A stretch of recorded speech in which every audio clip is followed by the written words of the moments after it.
ახლა აქ არ ვიცი რომ კარგად ჩანს თუ არა. ძალიან დიდი რესტორანი გამოდის, თავის ბავშვთა გასართობი ცენტრი, ბავშვთა გასართობი ცენტრი და ეხლა ესენი მეუბნებოდნენ, რომ იქნებ გარეთ ის გააკეთო კიდე. გამუშავები მე როგორც უახლოეს პერიოდს დაიწყება, ან 5-თვიანი პერიოდი აქვთ მათ, ჩვენი კუთხიდან ჩვენი ვალდებულება რაც თავზე შევფიქრებთ იმას, რომ უკანა ფასადებს ანუ მოვაწესრიგდებით და ამას გავუკეთებთ აუცილებლად.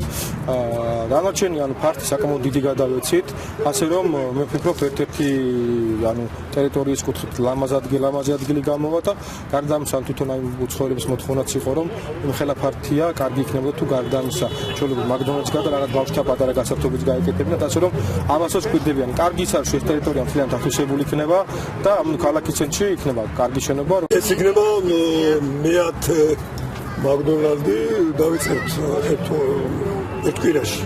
შენებლობას მოვუდებთ 6 თვე. 6 თვეში რუსთაველებს ვაჩვენებთ აქ არაჩვეულებრივ სიტუაციას ახალგაზრდებისთვის, ბავშვებისთვის, გასართობი ცენტრიც იქნება, ესე ვთქვათ,